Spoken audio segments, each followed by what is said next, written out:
Eh bien, vous nous avez laissé une opportunité de réfléchir, de penser, de rêver au fait qu'on peut contribuer à un autre monde. Qu'est-ce que c'est vivifiant? Et en même temps, je ne vous cache pas que l'accouchement a été un peu compliqué. Du coup, on a été interpellé, là, il y a eu un atelier au cours des 2 jours sur le fait que la self, c'est aussi ce qu'on en fait. Et du coup, il ne faut pas hésiter à l'interpeller et surtout à la faire vivre. Voilà, ça partait d'un constat que souvent on a tendance à critiquer la self. Et là, du coup, aujourd'hui, on profite aussi de cet espace collectif pour se projeter dans le monde de demain et se dire comment, globalement, tous ensemble, on peut y contribuer. Alors, on vient de le voir tout à l'heure, on est dans un monde mouvant, un monde qui change, qui évolue. Nous, autour de notre sujet, santé, risque professionnel, on s'est pris ces questions-là, bien sûr, de contexte. Voilà, on voit soit le contexte réglementaire qui évolue et qui va avoir un impact sur nous, nos pratiques d'acteurs dans le champ de la prévention. On voit aussi les nouvelles formes d'emploi qui apparaissent, des nouvelles formes d'organisation, voilà, digitalisation, on a parlé de cobotique, la flexibilité, etc. Et du coup, ça va nous amener à repenser. On vient de le voir avec nos modèles, mais voilà, repenser notre façon d'agir, parce que dans tous les cas, le monde de demain, il évoluera, il sera ce qu'il est, avec ou sans nous. Donc c'est vrai qu'il faut à la fois qu'on y pense à ce monde, mais à la fois qu'on puisse trouver notre place pour le faire évoluer. Et en même temps, du coup, ça veut dire que ce monde-là, il nous impacte et il va nous faire évoluer nous aussi. Donc la question qu'on va essayer de traiter là ensemble, c'est de se dire finalement comment l'ergonomie, quelle est son utilité au niveau plus sociétal. Et on va aborder, voilà, après plusieurs niveaux de questions qui sont ressortis aussi des communications. C'est la place de l'objet travail dans le champ social, avec les différents niveaux, les différents étages. Mettre en œuvre des dynamiques pour nourrir l'étage du dessus. Alors on le voit, c'est que voilà, au micro, on sait faire, on remonte aux déterminants de l'entreprise. Puis après, là, on veut revenir à des déterminants plus politiques, plus sociétaux. Donc cette idée-là, elle est super bonne, mais encore faut-il pouvoir y aller. Donc ça veut dire que finalement, il va falloir revisiter un petit peu, nous, nos modèles, ce qu'on porte, nos valeurs, ce qu'on a dans nos bagages, et surtout la question, voilà, de manière un peu collective, de comment on va s'y prendre tous ensemble. Alors, du coup, nous aussi, on a pris un parti pris pour le coup là, dans la présentation. C'est qu'on veut, par le biais du fonctionnement qu'on a eu ensemble, vous relater finalement un petit peu la synthèse à la fois des sessions et puis de ce qu'on avait nous en tête, mais en mettant en lien finalement ce travail de groupe et l'opportunité qu'on a eu de travailler ensemble et ce que ça a pu produire dans la façon dont on va vous le restituer aujourd'hui. Alors oui, on voulait surtout aussi témoigner, alors déjà remercier, non, on va regretter ce celle d'avant. Pardon. Non, on voulait aussi donner à voir sur le fait que voilà, c'est l'expression un peu de notre diversité, le travail de ce groupe. Donc on voit qu'on a des positionnements qui sont assez spécifiques avec des enseignants-chercheurs, des intervenants institutionnels, ergonomes, des ergonomes internes, et puis des ergonomes plutôt hyper-P comme moi. Et que du coup, ça veut dire que chacun de nous parle un peu avec des points de vue divergents.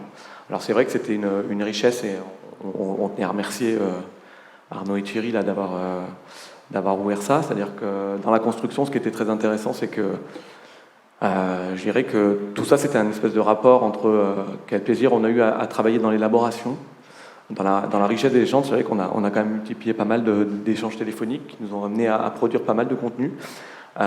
Et donc finalement, on est passé d'un groupe qui commence un peu à construire des règles de fonctionnement et qui essaye, on pense, qui a essayé de s'appliquer un peu des principes de prévention à la gestion de la propre santé de ses membres. Mais qu'effectivement, il y a eu un passage qui a été un passage assez délicat pour nous, qui était le passage de la formalisation. Donc c'est effectivement, donc, ce qu'on s'est rendu compte, c'est que voilà, on a eu des espaces de dialogue qui construit, fait travailler, et aussi des espaces, quand il s'agit de formaliser, qui ont été source, on va dire, de peur, d'inquiétude.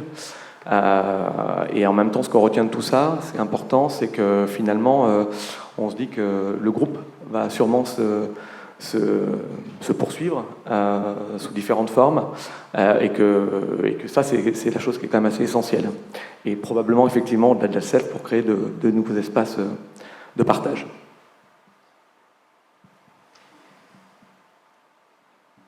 Alors, pour le coup, nous, on a suivi la prescription. C'est-à-dire que dans les consignes, il y avait voilà, de dire un peu nous, notre perception qu'on avait sur cet axe. Alors, je ne vais pas rentrer dans les détails, mais l'idée, c'est que globalement, les questions qu'on s'est posées, elles sont assez révélatrices de ce qui s'est joué dans les 2 jours qu'on vient de passer ensemble. Voilà, autour de quelle approche on a par le risque, par la santé. La question du temps et de la durée, voilà, des fois on est sur des temps d'intervention longs, et du coup, ben voilà, à la fois c'est compliqué pour les acteurs de suivre ça, comme on vient de le voir aussi. Et puis des fois, c'est même, on s'est dit aussi un peu l'image, c'est-à-dire que des fois, nos interlocuteurs, ils peuvent avoir un peu l'image de la montagne qui accouche d'une petite souris. Donc on s'est posé aussi ces questions-là de, voilà, qu'est-ce qu'on renvoie. S'il te plaît, mon petit loup. On s'est posé les questions, ben voilà, c'est classique, mais finalement, on voit que les questions, on a du mal à les attraper. Par exemple, l'évaluation. Alors voilà, on se posait des hypothèses. Est-ce que nous, en tant qu'ergonomes, on a un peu peur d'aller sur ces questions d'évaluation? Ça renvoie à l'école, ça renvoie au quantitatif. On a beaucoup échangé sur la pluridisciplinarité. Donc tous ces points, on y reviendra dans la façon dont on vous restituera ce qui s'est dit dans les sessions. En tout cas, nous, ce qui a fait un peu socle commun là, au niveau de notre collectif, c'était de se dire, tout ce qu'on se dit nous, et peut-être plus globalement dans les jours, c'est comment on les réintègre, alors soit dans la formation des ergonomes maintenant, et aussi pour les jeunes qui seront, eux, les ergonomes du monde de demain. Et il y a un thème qui a fait vraiment consensus fort dans le groupe, c'était de se dire, souvent on rentre par la prévention ou la santé, puis on remonte sur la performance. Et nous, ce qui faisait consensus, c'était de dire on ne peut pas rester uniquement dans cette approche, mais il faut qu'on rentre par le lien santé-performance. Et voilà, ça a été une évidence pour nous et quelque chose qui nous a structuré dans notre groupe. Alors pour faire un premier regard, vous donner un peu des premiers repères sur le foisonnement des communications et des projets qui nous ont été attribués. Alors on a peut-être un peu moins que l'axe précédent, mais quand même un certain nombre. Ce qui a été pour nous riche et un constat d'étonnement, on dira peut-être pourquoi après, mais c'est qu'il y a eu vraiment une forte diversité des interventions. Donc sur leur objet, RPS, TMS, accident du travail, sur le type du coup d'intervention, avec des approches plutôt centrées sur la construction de connaissances, donc des recherches, des diagnostics plutôt à visée de transformation, et puis d'autres formes un peu plus variées, et que ça touche aussi une multitude de secteurs d'activité. Donc ça c'était pour nous assez intéressant. Et puis surtout le constat principal qu'on a fait, c'est que finalement ces communications elles étaient portées, elles étaient loin d'être portées uniquement par des ergonomes, parce qu'il y a à peu près 50% des coms qui sont portés, en tout cas pas uniquement par des ergonomes. On a eu quelques regards croisés entre ergonomes et autres champs disciplinaires, et puis des études portées par un sociologue ou expert CHSCT. Et ça c'était vraiment quelque chose d'assez intéressant. Ensuite, sur la question des projets, il y a aussi une vraie diversité. Ils étaient divers, alors du coup, tant par ce qu'ils donnaient à voir. Alors on a eu effectivement des choses autour du partage d'approches développées dans d'autres secteurs. Un retour un peu d'institutionnel à la MSA en l'occurrence. Des regards autour de la coélaboration qui empruntent à d'autres approches entre l'ergonomie et puis les facteurs humains organisationnels. Et ça a été un sujet, je pense, de beaucoup de débats à l'issue des communications sur la porosité, ergonome, pas ergonome, et ce positionnement du point de vue du travail, comme on l'a dit tout à l'heure, comme un critère qui permet du coup de définir, d'arbitrer, mais aussi d'apprécier les impacts des organisations du travail sur la performance globale des systèmes. Et on a trouvé aussi, quand on a suivi les différents projets, c'est que du coup, ils étaient aussi extrêmement riches dans leur forme. Et ça, on pense que c'est vraiment, a priori, un souhait des organisateurs. Et nous, on se rend compte quand même que là, il y a eu des vraies dynamiques qui ont été créées d'échanges autour de laboratoires d'idées, de symposiums sur les formes peut-être un peu plus classiques. Et puis, un projet qui nous a tout particulièrement touché, qui était basé sur le principe de l'éducation populaire, qui était des scénettes humoristiques sur la question, un sujet plutôt grave, les accidentés du travail, mais qui, par des touches d'humour, en fait, a permis je pense, de garder en mémoire la complexité et la richesse de ce qu'apporte le travail sur la question du risque professionnel. Les effets que ça a provoqué, en tout cas pour nous, c'est cette richesse et ce foisonnement là de communication et de propositions, c'est que finalement, le fait que c'est des champs disciplinaires un peu transverses qui nous interrogent, nous, ça nous interpelle du coup sur nos pratiques et nos positionnements. On le verra, on rentrera un peu dans le détail après. Et je trouvais, moi, que surtout ça nous invitait, enfin, on a trouvé que ça nous invitait vraiment à l'ouverture aux autres disciplines. Sachant qu'on n'a pas parlé d'un projet, mais qui pour nous était un peu la toile de fond, mais c'est en complément de ce qu'a dit Franck avant, qui était porté par la commission RP2, sur la question effectivement des évolutions législatives et institutionnelles, qui du coup, nous, on pense, ouvre un peu des enjeux pour nous en tant qu'ergonomes, sur des questions qui sont sur comment se rendre visible et comment se positionner vis-à-vis de ces évolutions, des formes de déréglementation du droit du travail par exemple, mais aussi comme des opportunités pour décloisonner et développer de nouvelles formes de pratiques entre acteurs en santé au ou du travail, ce sera un autre sujet, avec quand même comme point d'ancrage le fait qu'il faut qu'on reste assez, je pense, vigilant et modeste, avec comme clé d'entrée le fait que ce qui nous paraît important, c'est peut-être de s'effacer derrière le point de vue du travail et de rétablir en fait un débat qui serait centré sur le travail, davantage que sur l'apport de l'ergonome.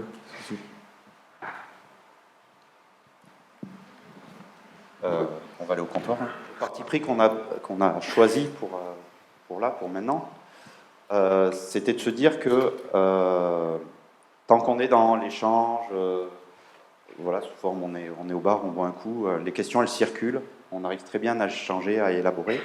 Et par contre là sur la phase d'accouchement, on a eu des difficultés. Donc ce qu'on vous propose, c'est qu'en fait, on a voulu, alors non pas rendre compte de tout ce qui s'est dit dans les communications, mais on a essayé de s'appuyer un petit peu sur plusieurs points, donc à la fois bien sûr les communications, les projets, les échanges qu'on a eus entre nous au sein du groupe, les échanges qu'on a eus à l'extérieur, avec tout le monde, avec vous autres, voilà, même mercredi dans la nuit, on a été assez actifs là-dessus. Et de là, nous, on s'est interrogé aussi sur comment on peut rendre compte de tout ça. Donc justement, on n'est pas parti sur un modèle un petit peu analytique ou voire une représentation stratégique comme on l'a avec le schéma des 5 carrés. On a essayé plutôt de travailler sur autre chose, voilà, là, un peu sous forme de carte mentale. Et donc là, l'idée, c'est dans cette carte, on voit que les sujets qui ressortent, voilà, il y a l'aspect du contexte, l'évolution du monde, et que du coup, faut à la fois ce monde, cette évolution, elle nous impacte, mais il faut aussi qu'on puisse s'adapter avec voilà, la métaphore que le monde il va avancer, et si on reste sur le quai, à un moment donné, on peut être aussi tout seul. On va aborder aussi voilà, un peu la question autour de la porte d'entrée par la santé, nécessaire, mais est-ce que ça suffit? Et du coup, si ça ne suffit pas, ça nous appelle à aller vers d'autres acteurs, d'autres parties prenantes, d'autres personnes qui détiennent d'autres leviers, d'autres manettes. Tout ça, on garde bien sûr une visée de transformation derrière. Comment on peut agir? Quelles sont nos ressources? Et puis derrière, bien entendu, la question de la pluridisciplinarité qui s'est posée fortement. Alors par rapport à ça, on ne va pas développer chaque carré, justement.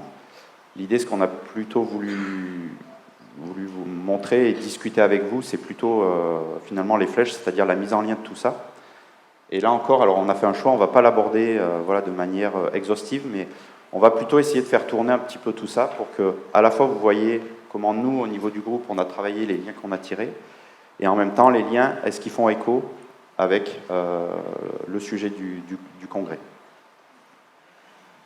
Alors, pour commencer, on va s'appuyer aussi sur un petit peu nos pratiques.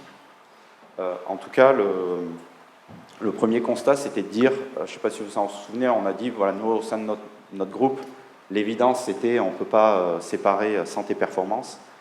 Il faut travailler sur ce lien-là. Et par contre, ça, dans les communications, c'est quelque chose qui n'est pas forcément apparu. C'est-à-dire que l'enjeu de la performance, il apparaît, mais de manière un peu sous-jacente. Et nous, du coup, on a été surpris que ce ne soit pas directement abordé de manière un peu plus frontale. Donc, je ne sais pas, Luc, toi, par rapport à ça, est-ce que ça fait écho à ta pratique? Effectivement, pour te répondre, Luc Franck, on s'est enrichis les uns les autres de l'échange de nos pratiques en tant qu'intervenants. Donc, du coup, je vais me prêter au jeu, avec vous, de vous parler de l'évolution de mes pratiques ces dernières années en lien avec le sujet de la prévention, mais aussi ce lien avec santé et performance, prévention et performance, suivant les contextes tournés. Voilà. Donc c'est un retour d'expérience que je vous partage, donc il n'a que ce statut-là. C'est un peu l'histoire sur ma prise de position, pour faire écho avec François nous a proposé tout à l'heure comment on prend position. Donc avec du recul, c'est une prise de position qui s'est faite dans le temps. Donc mon histoire, je suis préventeur ergonome institutionnel donc à la CARSAT. Donc la CARSAT fait partie du réseau prévention assureur social des entreprises.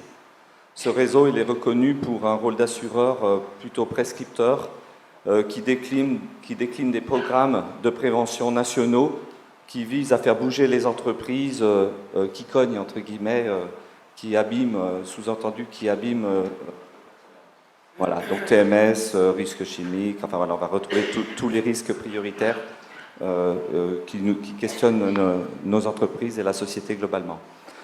En 2019, aujourd'hui, je suis identifié comme un ergonome atypique.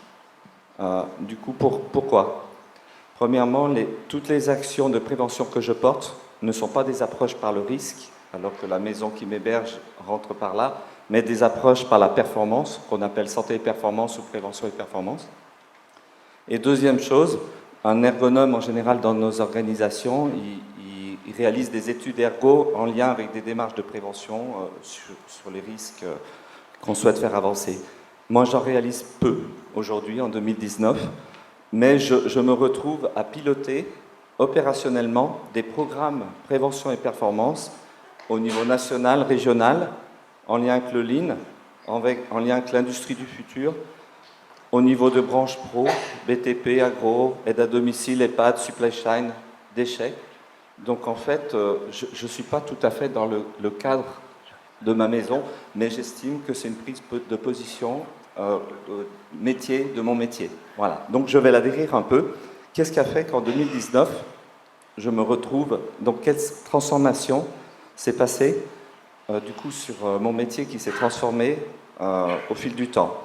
Le déclic a été en 2005. Donc vous voyez, on remonte dans le temps. À ce moment-là, on était sur les TMS, j'étais sur des actions collectives avec des entreprises pour essayer par des formations-actions d'emmener des acteurs d'entreprise, notamment des préventeurs, plutôt des acteurs sociaux, un peu méthodes, pour essayer de les monter en compétences avec la discipline ergo en ressources, pour essayer de les rendre capables de transformer les situations de travail dans leurs entreprises. Une action collective de 3 ans, plutôt à l'époque centrée sur le biomécanique principalement. Et le bilan, à la fin, les participants sont très satisfaits, les organisateurs sont satisfaits, et pourtant, les transformations et la portée des transformations est quasi nulle. Je suis dur en disant ça, c'est-à-dire qu'est-ce qui s'est passé? Je prends un retour d'expérience d'une entreprise qui a participé, une boulangerie industrielle. Du coup, ils ont participé. Le binôme qui a travaillé a agi, bien appliqué les méthodes, les outils, monté en compétences. Mais à la fin, pendant le temps de l'action, les organisateurs de cette même entreprise qui était sur du Lean, de la transformation des postes de travail, ont chamboulé 100 postes pendant que nous, on agissait sur 1. Donc la vague de l'organisation a emporté, je dirais, les efforts de prévention. Donc je suis rentré, j'étais un peu en colère, et je me suis re-questionné sur l'utilité de l'ergonomie, si c'est pour avoir tant d'énergie déployée pour si peu d'efficacité. Ça m'a questionné fortement. Donc j'ai décidé à partir de ce jour-là, les études le montraient depuis de nombreuses années, que les questions organisationnelles, managériales étaient les principaux déterminants des TMS. Et on ne les emmenait pas dans nos actions. Donc j'ai fait du lien entre ce que les études montraient et cet échec, en fait, ce que j'ai vécu comme un échec, et j'ai dit je change. Depuis ce jour-là, j'ai décidé de changer de cible, et je travaille du coup avec les acteurs qui ont des marges de manœuvre pour améliorer la performance. Et du coup, pourquoi? Parce qu'en fait, ils ont les marges de manœuvre pour améliorer la prévention. Parce que ce sont les mêmes leviers qu'on actionne pour embarquer la performance que pour embarquer la prévention. Donc du coup, direction, organisateur, lean, manager, enfin voilà, donc tous ces acteurs-là. Les acteurs relais aussi de déploiement de la performance vers des branches d'activité. Je vais vite, donc du coup, qu'est-ce que je retiens? Donc il s'est passé entre 2005 et aujourd'hui 2019, plus de 10 ans d'expérimentation, plus ou moins réussie, avec des entreprises toujours. Et qu'est-ce qu'on a partagé ensemble, du coup, qu'on retient comme axe fort, du coup, de cette expérience, qui résonne fortement avec ce qui a été présenté sur l'axe 2 tout à l'heure. Donc, on en a retenu 5 ensemble. Le premier, c'est l'approche par la performance est complémentaire d'une approche par le risque. Ça ne s'oppose pas. Il n'y en a pas une qui domine l'autre, qui la remplace. C'est complémentaire. Les deux visent l'amélioration des conditions de réalisation du travail pour plus de performance et de santé, puisqu'on sait que c'est dans le travail que se niche la construction de la santé et de la performance et de l'efficacité. Deuxième idée, l'approche prévention et performance mobilise plus facilement, ça a été dit aussi tout à l'heure, car elle est perçue positivement dans l'organisation. Donc là, on peut se référer aux travaux de la communauté des ergonomes, mais on peut aussi se référer aux travaux de l'autre communauté dans l'autre camp, de la performance, entre guillemets. Mathieu Deschessard, par exemple, en lien avec le management, qui parle de face nord et face sud. Face nord, j'approche le risque, par le risque. Face sud, j'approche par le développement de l'organisation, je le dis un petit peu en raccourci, voilà. Ou Pierre-Yves Gomez, en lien avec le travail invisible, en lien avec qualité empêchée d'Yves Clos. Voilà. Donc ça, c'est la deuxième idée. La troisième idée, l'approche prévention et performance, c'est le nom qu'on donne, elle est propice pour agir sur certains déterminants sur lesquels on accède plus difficilement par l'approche risque, où c'est plus long. Donc des déterminants internes à l'entreprise, à l'organisation, donc on va aller chercher le management, la stratégie, le pilotage, l'amélioration de la perf, plus facilement par une approche prévention et performance, alors qu'avec une approche risque, des fois, c'est laborieux. Voilà. Et puis on peut aller chercher des déterminants externes à l'organisation, à l'entreprise, qui sont les liens branche pro, les politiques, les financements, la relation donneur d'ordre, preneur d'ordre. Et donc, par exemple, juste un exemple sur les EHPAD, on a une action collective où on a mis l'ARS, qui est le donneur d'ordre financier et politique, pour bouger les lignes à ce niveau-là. Voilà. Donc, quatrième idée, l'approche PEP a pour cible stratégique les acteurs en charge de performance. Donc, ça veut dire qu'on n'est plus tourné que vers les CHSCT ou les préventeurs ou les RH. On change de cible. Et puis enfin, le paradigme, entre guillemets, qu'on essaye d'emmener, mais il va peut-être bouger, il est en discussion. L'idée, c'est on vise la performance globale. La santé en est une composante, c'est-à-dire la santé des collaborateurs est une sortie d'une performance globale revisitée. CF, tout ce qui s'est dit sur développement durable tout à l'heure. Et puis, la deuxième point clé, c'est la centralité du travail humain. C'est-à-dire que c'est les humains qui composent une organisation, qui sont en relation, et on vise une performance globale. Voilà. Donc, en résumé, en gros, mon propos, il a pour dire que pour aider à ce que l'ergonomie contribue à changer le monde, on peut revisiter notre stratégie d'action en tant qu'ergonome. Bien sûr, c'est toujours intéressant. Et en fait, tu faisais allusion à la formation à Bordeaux, où on est beaucoup axé sur la conduite de projets architecturaux. Et du coup, c'est toujours intéressant d'être assistant à maîtrise d'ouvrage, d'avoir une position où il y a des marges de manœuvre, et du coup, on est dans le changement, on l'accompagne. Mais en même temps, c'est pas toujours possible. Et, voilà. Moi, ça fait écho à ma pratique aussi, où j'étais préventeur dans une institution, et on ne peut pas être tout le temps positionné comme ça sur ce champ santé-performance. Je sais pas toi, Thierry. Bah oui, ça fait écho pour le coup, moi, à la fin de ma pratique, et puis à la petite bulle là sur quelles sont nos ressources. Pas d'opposition entre CARSAT et les autres intervenants, on est un collectif. Mais effectivement, la question qui se pose, c'est de se dire qu'on le voit à travers un certain nombre de coms et à travers la pluralité des positionnements dans les coms sur cet axe, on pourrait considérer qu'il y a une forme que c'est une faiblesse d'avoir un positionnement sur des demandes qui serait plus micro. Hein, si je prends par exemple ma pratique d'intervenant en santé au travail, avec des clés d'entrée qui seraient des clés d'entrée très individuelles, de type santé au travail, donc une approche très individuelle de la problématique des risques. Mais finalement, est-ce que par des approches, par petits pas, la question ne serait pas de dire qu'on peut transformer, en transformant un poste, une situation de travail, ça nous permet aussi d'apprécier, d'évaluer les résultats de ces petites interventions comme une opportunité pour convaincre en fait les différents acteurs internes, directeurs, responsables de production par exemple, et de positionner comme enjeu sur des démarches, même si on ne dispose pas des ressources soit institutionnelles, soit numériques, de positionner comme enjeu le fait de gagner la confiance de nos interlocuteurs en démontrant et en tenant compte le point de vue du travail, qui serait pour nous un incontournable, quoi. Du coup, la question se pose de se dire que il serait intéressant de toucher les représentations, de donner à voir sur les apports multiples que peut avoir l'ergo sur le travail, pour que progressivement, par une espèce de technique de pied dans la porte, on puisse porter des enjeux progressivement plus stratégiques. Donc ça demande effectivement peut-être de revoir les objectifs et les finalités de nos interventions, ou sur des interventions qui pourraient être considérées comme des interventions mineures, de proximité, où on faisait écho d'une intervention apportée par un service de santé, comme le disait aussi Luc, où parfois la portée elle paraît minime parce qu'on n'arrive pas à toucher. Mais finalement, on considère là que la question qui se pose, c'est la question d'une légitimité, et peut-être d'accepter le fait que les démarches en ergonomie sur la question de la prévention des risques, elles sont protéiformes en tout cas, et que du coup tout ne se joue pas dans la transformation technique immédiate du travail. Peut-être d'accepter la question du temps long, qui va du coup toucher aux représentations de nos interlocuteurs.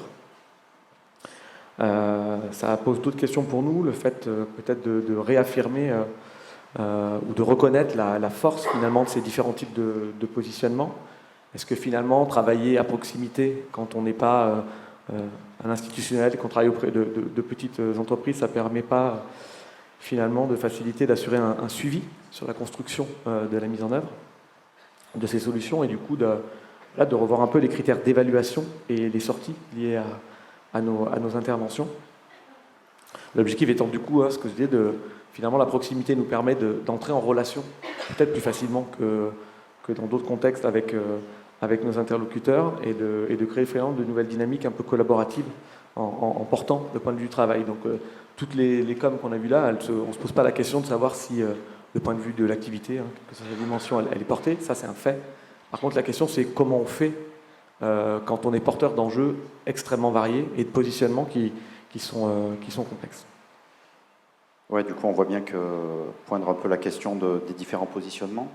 Après nous on voulait remettre ça justement un peu dans le collectif en se disant que il n'y avait peut-être pas de hiérarchie aussi à avoir ou à imaginer entre des positionnements plus micro, plus macro ou politiques, mais c'est peut-être de se dire que collectivement, si chacun d'entre nous, à son niveau, peut intervenir et faire changer un petit bout de la question, et en collaborant ensemble, on peut du coup peut-être avoir une action un peu plus générale.